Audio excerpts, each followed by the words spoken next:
Alright guys, last week I was planning to make a video talking about the EVO features and how the Ferrari SF90 Stradale was, some kind of adjusted this update in order to make it less of an absolute game breaker. And well, things happened and I ended up being busier than I expected, so I ended up delaying the entire concept. And a couple of days ago I made another video completely unrelated to this topic, so today I will be having a look into these brand new EVO adjustments that were applied into the Ferrari SF90 Stradale, as well as I will be talking about the EVO feature as a whole and how these EVO cars actually impact the game and how they should be more balanced before even being released. So with nothing else to add, let's jump straight into it because today's topic I think might be quite interesting.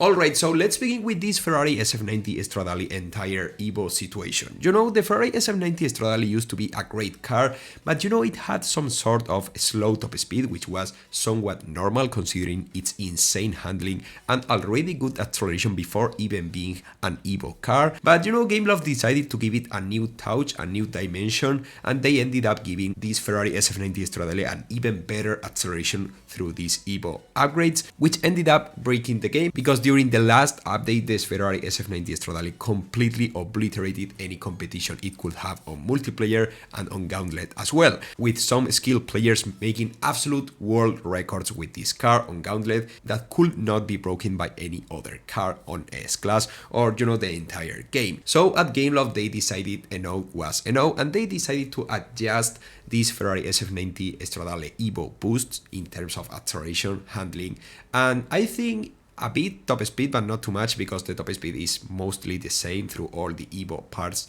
and the boosts they provide. So now the Ferrari SF90 Stradale is a slightly different car than what it used to be during the last update, but that means that the Ferrari SF90 Stradale is significantly worse than it used to be during the first phase of its EVO upgrades. Well, not necessarily, because as you might see on these races, the car mostly feels the same despite now the acceleration boost is significantly less powerful compared to the previous update, where it was nonsensically powerful compared to any other car within this game. And 93 points of acceleration already made this Ferrari SF90 Stradale the fastest accelerating car of Asphalt Legends. But now, despite the car still retains the 93.08 acceleration points with some EVO upgrades, as you can see on the stats of my EVO configuration right now, the car still accelerates quite quickly, but not as insanely quickly as it used to accelerate, because if you have a look at these races, you will see that at the very beginning on the minimap, the car accelerates quite fast,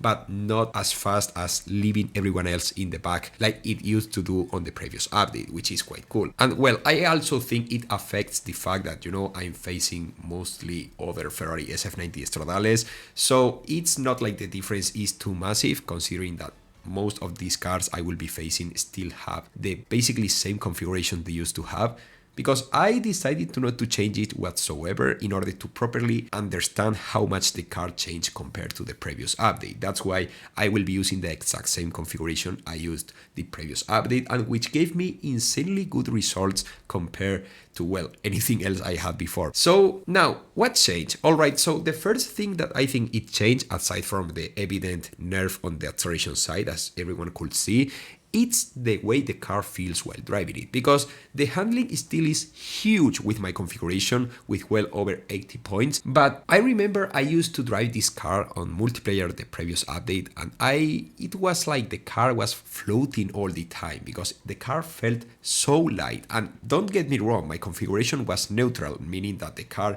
wasn't any lighter than the usual Ferrari SF90 Stradale we all got the chance to drive before the EVO upgrades arrived into this car. So I think that in a way they exactly did what they promised, and they changed the entire drivetrain thing, which makes this car a bit less light compared to the previous update. So now while you drive this car, or at least that's how I felt while driving this Ferrari SF90 Stradale multiplayer during the races you are seeing on screen right now, the car still feels quite easy to handle. It's not a hard car to drive whatsoever. The drift radius is really nice, quite sharp. It's just that the car feels a bit less, quote unquote floaty than how it used to feel before this update arrived. So yeah, in a way, the car feels a bit worse in that aspect. It's now feel like the car is way more grounded compared to the previous update, where I don't know, as I said, it just felt as if I was floating all the time. Just a few centimeters above the ground, but still the car felt super light, and now it's no longer the case. But still, the Ferrari SF90 Stradale was an absolute blessing to drive because of how light it felt while driving, while being driven. And now it doesn't feel as floaty, but still, you know, it's a quite solid car because the acceleration still remains, despite not being as powerful as it used to be, and the handling is still quite solid, despite, well, you know, it doesn't have the touch it used to have during the previous update. But you know, this Ferrari SF90 Stradale wasn't the only car that was, you know, sort of adjusted during this update, because the Ferrari Enzo Ferrari also was adjusted in regards to its EVO parts, because apparently the Ferrari Enzo Ferrari was way too powerful with some configurations, making it way too fast for the rank where it was placed. So Gameloft decided to adjust the rank as well as the top speed boost that some of the configurations gave to this Ferrari Enzo Ferrari. So now the Ferrari Enzo Ferrari, just as I said, it's a bit less powerful, but not in the same way that the Ferrari SF90 Stradale was. The Ferrari Enzo Ferrari still goes at a quite good top speed if you compare it to other cars around its rank. So understandably, your EVO car will be way better than any other normal car around its rank, even if you compare it to the kings of its class. Because I am quite sure that if Gameloft for any reason allowed EVO cars to be used on Elite B or Elite A or Elite S events, most of the time these EVO cars would surprise many people with how powerful they could truly be compared to the significantly higher ranked elite cars of each one of the classes I have just mentioned. But you know, I can't stop thinking about the fact that in one way the EVO upgrades as an entire concept is quite good for the game, because it makes you use cars that otherwise you would never dare to use. But you know, at the same time, I understand why Gameloft might have to adjust most of the EVO cars at some point in the future, because for example, the Bugatti Chiron EVO upgrades were an absolute game changer once they were added into the game, and now we have the Lamborghini Morcielago EVO upgrades, which are not as powerful for some reason. So I guess that this time Gameloft decided to just be way more careful with the Lamborghini Morcielago than they were with the Ferrari SF90 Stradale EVO upgrades, because otherwise I could already see the Lamborghini Morcielago being the absolute king of B-Class. But at the same time, I don't think it's worth to pay 1000 tokens per EVO ticket of this Lamborghini Morcielago just to get a car that, if it's true that if you apply some configuration the proper way, it will be significantly more powerful than the average Lamborghini Morcielago, at the end of the day, it's still a quite useless car. So I don't know up to what point it changed the situation for this Lamborghini Morcielago, because you will have to spend a ton of tokens just to get most of the useful parts for this Lamborghini Morcielago, just to end up with basically a car which is placed on the same spot in the grand scheme of things. So that's why I don't think it's that worth it to spend on any parts of the Lamborghini Morcielago whatsoever.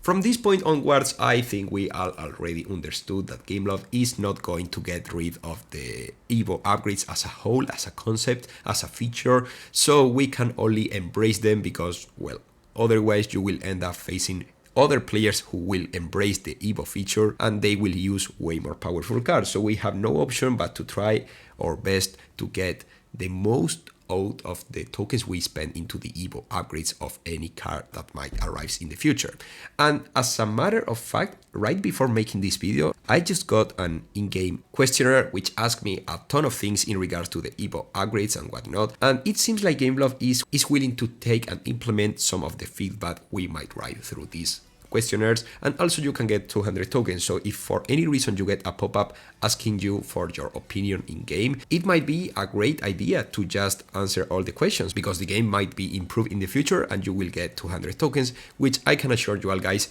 they end up arriving because I got them a couple of times in the past. But you know guys, those were all my thoughts in regards to this entire EVO situation. But now it's your time guys, make sure to drop your like, make sure to subscribe in order to not miss absolutely anything in regards to Asphalt Legends, and I will see you really soon as usual with much more Asphalt videos. Take care and I will see you really soon. Goodbye guys.